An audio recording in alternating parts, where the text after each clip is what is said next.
அனைத்து இந்திய அண்ணா திராவிட முன்னேற்ற கழகத்துடைய தொண்டனுடைய ரத்தத்தை வியர்வையாக மண்ணிலே சிந்து இவரை வெற்றி பெற செய்தாங்க. அம்மாவுடைய கருணையால் இவரை அமைச்சராக்குனாங்க.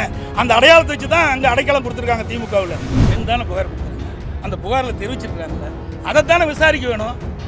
நீ விசாரிக்காதையே ஒருவர் தான் அங்கே இருந்தார் என்று சொல்லுகின்ற பொழுதுதான் சந்தேகம் ஏற்படுது. பாதிக்கப்பட்ட பெண் தான் புகார் கொடுத்தாங்க.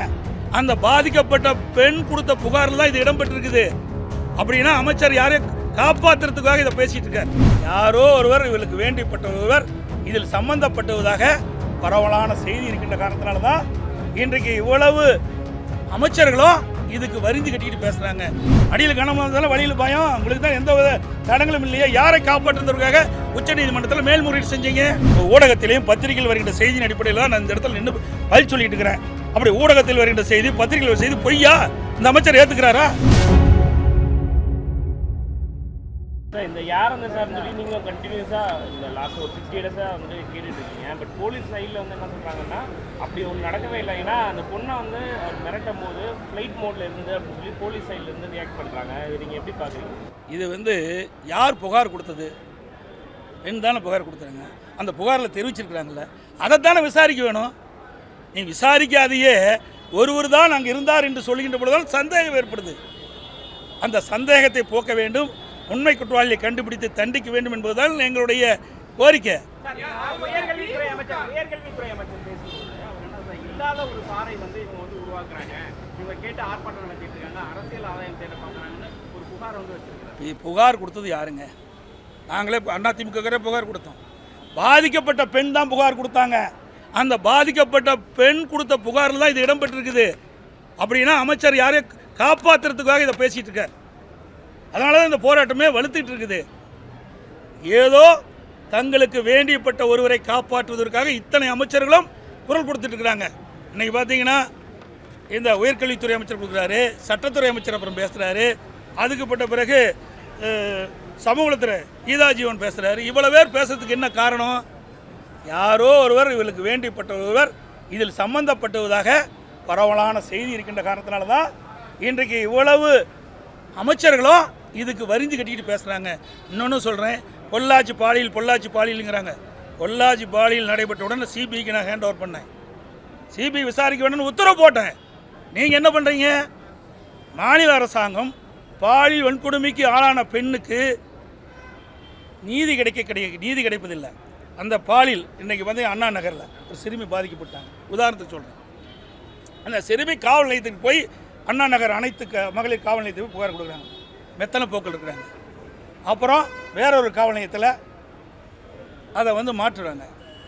இதையெல்லாம் செய்தி வெளிவந்த பிறகு உயர்நீதிமன்றம் தானாக முன் வந்து அந்த வழக்கை எடுத்து சிபிஐக்கு இந்த வழக்கு விசாரிக்கிறேங்கிறாங்க.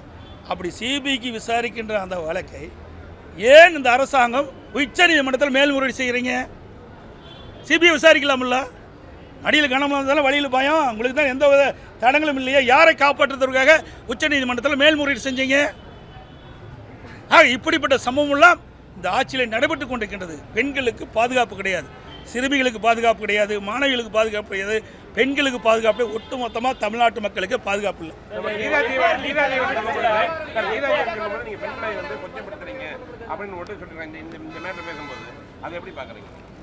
பொள்ளாச்சியில் பேசும்போது இந்த என்ன போனாலும் இந்த மந்திரி கீதா ஜீவன் அங்கேயும் பெண் தானே, எப்படிலாம் ஆர்ப்பாட்டம் பண்ணாங்க, நாங்கள் அப்படியே பண்ணுறோம். இன்றைக்கு பாதிக்கப்பட்ட பெண் கொடுக்கப்பட்ட புகார் செய்தியில் வெளியில் லீக்கேஜ் ஆகிட்டுது. அதில் இருக்கிற தகவல் அடிப்படையில் தான் நாங்கள் கேட்குறோம் யார் அந்த சார் என்று. ஏன் இவ்வளோ பயம் உங்களுக்கு? யாரை காப்பாற்றுவதற்காக இந்த அரசாங்கம் இவ்வளவு முயற்சி செய்யுது, காவல்துறை இவ்வளவு முயற்சி செய்யுது. நிச்சயமாக அனைத்து இந்திய அண்ணா திராவிட முன்னேற்ற கழகம் ஆட்சிக்கு வரும். அப்பொழுது இதற்கெல்லாம் தீர்வு காணப்படும். எல்லாருமே போராட்டத்தை கையில் எடுத்துட்டாங்க. எல்லா கட்சியுமே இது கண்டித்து வந்து போராட்டம் நடத்திட்டு இருக்காங்க. போராட்டத்தில் ஈடுபடக்கூடிய எல்லாருமே வந்து வலுக்கட்டாயமா காவல்துறை கைது பண்ணிட்டே இருக்கிறாங்க. இந்த செயல்பாடு எப்படி பாக்குறீங்க? இல்லப்பா, இன்னொரு இருக்கு பார், திருவாரூரில் நேற்றைய தினம் நீங்கள் பார்த்தீங்கன்னா திருவாரூரில் நேற்றைய தினம் ஆர்ப்பாட்டம் அதான் பத்திரிகையில் வந்திருக்குது. திருவாரூரில் ஒரு ஆர்ப்பாட்டம், அங்கேயே ஒரு பாலியல் வன்கொடுமை நடந்ததாக அங்கே இருக்கிற அந்த கல்லூரி தீர்விக்க கல்லூரி இருக்கின்ற மாணவிகள் ஆர்ப்பாட்டம் நடத்தியிருக்கிறாங்க. அதுக்கு என்ன பதில் சொல்கிறீங்க? இப்போ இன்னும் இந்த பிரச்சனை ஓயில, இந்த பிரச்சனை நடந்துகிட்டு இருக்குது.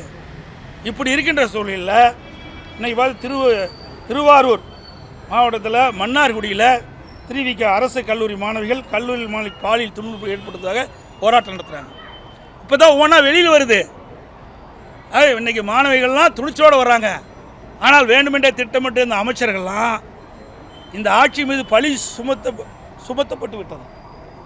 அதை மறைக்கிறதுக்கு ஏதோ அறிக்கை வெளியிட்டு இருக்கிறாங்க. அவ்வளவுதான். அதிமுக நடத்தக்கூடிய போராட்டத்தினால மாணவிகள் வந்து கல்லூரிக்கு வருவதற்கே அச்சமாகறாங்க. மாணவிகளோட கல்வியே பாதிக்கப்படுதுன்னு சொல்லி திமுக குற்றம். உங்களை ஊடகத்திலையும் பத்திரிகையிலையும் வந்திருக்குது. இன்றைக்கி பள்ளியில் படிக்கின்ற சிறுமிகளுக்கு எல்லா பள்ளி ஆசிரியர்களும் சொல்லலை, எத்தனை ஆசிரியர்கள் பாலியல் கொடுமைக்கு ஆளாக்கியிருக்காங்க பிள்ளைகள், சிறுமிகள். அப்போல்லாம் இந்த மந்திரி எங்கே போனாங்க?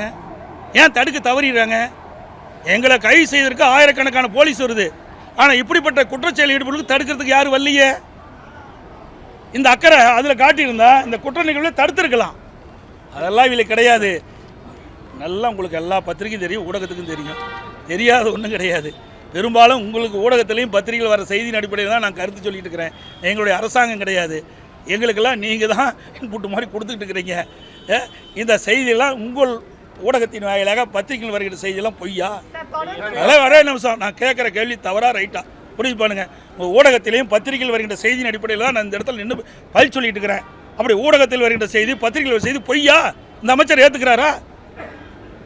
எத்தனை சிறுமிகள் பாலியல் வன்கொடுமைக்கு ஆளாயிருக்காங்க? நிறையா பள்ளியில் ஆசிரியர்களால் எவ்வளோ பேர் பாலியல் வன்கொடுமைக்கு ஆளாயிருக்கிறாங்க? ஆவுடையார் கோயிலில் நான் இதே நம்மளுடைய தொலைக்காட்சிக்கு முன்னாடி ஊடகத்தை பத்திரிகை வேலை சொல்லியிருக்கிறேன். இன்னும் இது வரைக்கும் எஃப்ஐஆர் பதிவு பண்ணலையே. ஏன் பதிவு செய்ய மறுக்கிறாங்க? அங்கே இருக்கிற ஒரு அமைச்சர் உடைய தூண்டுதல், அங்கே இருக்கிற அமைச்சர் பாதுகாப்பு கொடுத்துட்ருக்கிறார். அதனால தான் நாங்கள் சொல்கிறோம், இன்றைக்கு நம்முடைய சென்னையில் எத்தனை பேர் பாதிச்சிருக்கிறாங்க. நான் சொன்ன ஏற்கனவே அண்ணா நகரில் பாதிச்சிருக்கிறாங்க. இன்னொரு மாணவி, மனவளங்குன்றிய ஒரு மாணவி, கல்லூரியில் படிக்கிற மாணவி, பல பேர் பாலியல் கொடுமை ஆளாகிருக்கிறாங்க. இப்படி சமீப காலமாக ஏற்பட்டது நிறையா இருக்குது. ஆவுடையார் கோயிலில் யார் இந்த அமைச்சர்? யார்? கட்சி மாறி போன அமைச்சர், விசுவாசம் இல்லாத அமைச்சர். நன்றின்னு ஒரு சொல்லு இருந்தால் இவருக்கு பொருந்தாது. அனைத்து இந்திய அண்ணா திராவிட முன்னேற்ற கழகத்துடைய தொண்டனுடைய ரத்தத்தை வியர்வையாக மண்ணிலே சிந்து இவரை வெற்றி பெற செய்தாங்க. அம்மாவுடைய கருணையால் இவரை அமைச்சராக்குனாங்க. அந்த அடையாளத்தை வச்சு தான் அங்கே அடைக்கலம் கொடுத்துருக்காங்க திமுகவில்.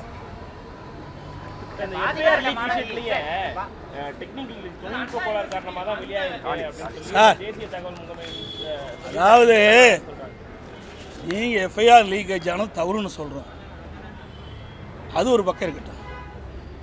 அதில் லீக்கேஜ் ஆனதில் வச்சு தான் நாம் அந்த செய்தி சொல்கிறோம்.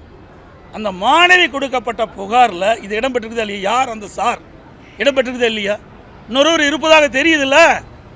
ஊடகத்தின் பத்திரிகைகள் நீங்கள் தான் வெளியிட்டிருக்கிறீங்க அந்த செய்தியை. அப்படி வந்த செய்தியை ஏன் நீங்கள் மறைக்கிறீங்க? அதே எங்களுடைய கேள்வி சார். அதெல்லாம் விட்டுருங்க சார். திமுக நிர்வாகியே இல்லையா? எல்லாம் எங்கிட்ட ஆதாரம் இருக்குது. எதை சொன்னாலும் ஏற்றுக்க மாட்டாங்க. ஆளுங்கட்சியாக இருக்கிறீங்க, நீங்களும் இப்போ தான் ஒளிபரப்பு போட்டுவீங்க, அப்படி கட் பண்ணி விட்டுருவீங்க அடுத்து வந்தா. நாட்டு மக்களுக்கு உண்மை தெரியுங்க, நாட்டு மக்களுக்கு உண்மை தெரியும். அதுவும் இன்றைக்கு அவர் ஏற்கனவே பல குற்றச்செயலில் ஈடுபட்டவர், பல வழக்குகள் பதிவு செய்யப்பட்டிருக்கின்றன. சில வழக்கில் விடுதலை ஆகியிருக்கார், சில வழக்குகள் இன்னும் இருக்குது. அவர் என்ன குற்றவாளி? சரித்திர பதிவேடு குற்றவாளி, சரித்திர பதிவேடு குற்றவாளி. அவரை கண்காணிக்க வேணுமா வேண்டாமா? சரித்திர பதிவேடு குற்றவாளின்னு இருக்கின்ற ஒருவர் சர்வசாதாரண பல ஆண்டுகளாக அந்த அண்ணா பல்கலை வளாகத்தில் சுற்றி திரிந்தான்னு சொன்னால் சட்ட ஒழுங்கு எங்கே காக்கப்படுறாங்க? சிசிடி கேமரா இருக்குது, எங்கேங்கிறாங்க. அது பெரிய கல்லூரி, இன்றைக்கு தமிழகத்துக்கு ஒரு அடையாளமான ஒரு கல்லூரி. அந்த கல்லூரி பயின்றவர்கள் பல விஞ்ஞானிகளாக இருக்கிறாங்க. இன்றைக்கு ஒரு முதன்மை பொறுப்பு இருக்கிறாங்க. நம்ம நாட்டில் மட்டும் இல்லை, வெளிநாட்டில் இருக்கிறாங்க. அப்படிப்பட்ட கல்லூரியிலேயே இன்றைக்கு சிசிடி கேமரா இயங்கலை. அப்படி சிசிடி கேமரா இயங்காத போது எப்படி இந்த உண்மை குற்றவாளியை கண்டுபிடிக்க முடியும்? இவரெல்லாம் உண்மையை சொல்ல மாட்டேங்கிறாங்க, இவரெல்லாம் உண்மை மறைக்கிறாங்க. இன்னொன்று, சிசிடி கேமராவும் அதில் சுமார் 70 கேமராவில் 57 தான் இயங்குதா சொல்கிறாங்க. அப்புறம் இப்போ இன்னும் உங்கள் பத்திரிகையில் பார்த்து இன்னும் அதிகமாக இருக்குதுன்னு சொல்கிறாங்க. அதையும் உண்மையாக மறைக்கிறாங்க.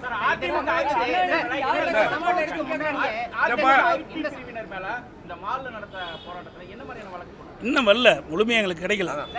எஃப்ஐஆர் முழுமையாக கிடைக்கல. ஒரு பேரை போட்டு இதில் மேலும் பல பேர் இதில் இணைந்ததாக சொல்கிறாங்க. இன்னும் முழுமையாக கிடைக்கல.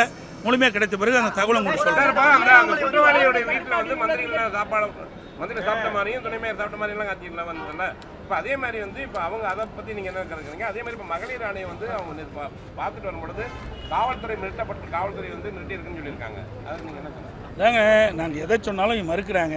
முன்னாடி அமைச்சர்கள் ஏதாவது ஒன்று சொல்லி மக்களை குழப்ப பார்க்குறாங்க. இதையெல்லாம் ஏற்கனவே தம்பி சொன்ன மாதிரி அவர் கட்சியிலே இல்லைங்கிறாரு. கட்சியிலே இல்லாதவர் எப்படி பவள விழாவில் எப்படி போய் கலந்து கொள்ள முடியும்? கட்சியில் இல்லாத ஒருவர் எப்படி போய் பவள விழாவில் கலந்து கொள்ள முடியும்? ரெண்டாவது, அவர் வந்து முரசொலியிலே வந்திருக்குதா சொல்கிறாங்க, எனக்கு கிடைச்ச தகவல். அடுத்தது வந்து அமைச்சர் ஒருவர் வீட்டில் போய் சாப்பிட்றதாக தகவல். இதெல்லாம் சொன்னால் மறுப்பாங்க. அதனால தான் நான் மக்களிடத்திலே விட்டுட்டேன். ஊடகம் பத்திரிகையும் நியாயமான இந்த கருத்தை வெளிப்படுத்தணும். உயர்நீதிமன்றம் இன்னைக்கு வந்து ஒரு நல்ல தீர்ப்பு கொடுத்துருக்குது, அதை வரவேற்கிறோம். அதன்படி உண்மையாக இந்த விசாரணை நடைபெற்று உண்மை குற்றவாளி தண்டிக்க வேண்டும். அதுதான் எங்களுடைய அதிமுக முன்னெடுத்த போராட்டத்தை பாஜக மாநில தலைவர் அண்ணாமலை வந்து பாராட்டி இருக்காரு. அதான் பாராட்டிட்டார் அப்படின்னு என்ன?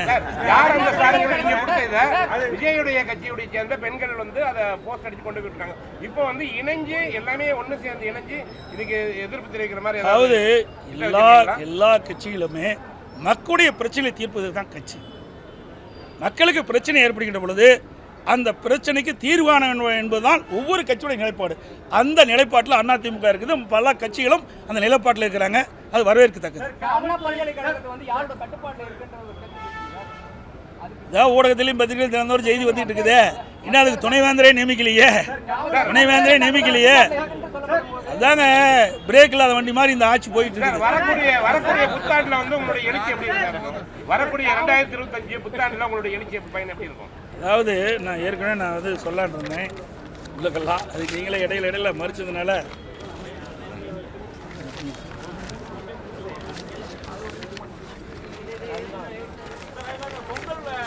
ஒரே நிமிஷம். 2024ஆம் ஆண்டு பெண்கள் பாலியல் வன்கொடுமைக்கு அமைந்த ஆண்டாக உள்ளது. நாளை மலர்கின்ற 2025ஆம் ஆண்டு பெண்களுக்கு பாதுகாப்புள்ள ஆண்டாக மலர இறைவனை பிரார்த்திக்கிறேன்.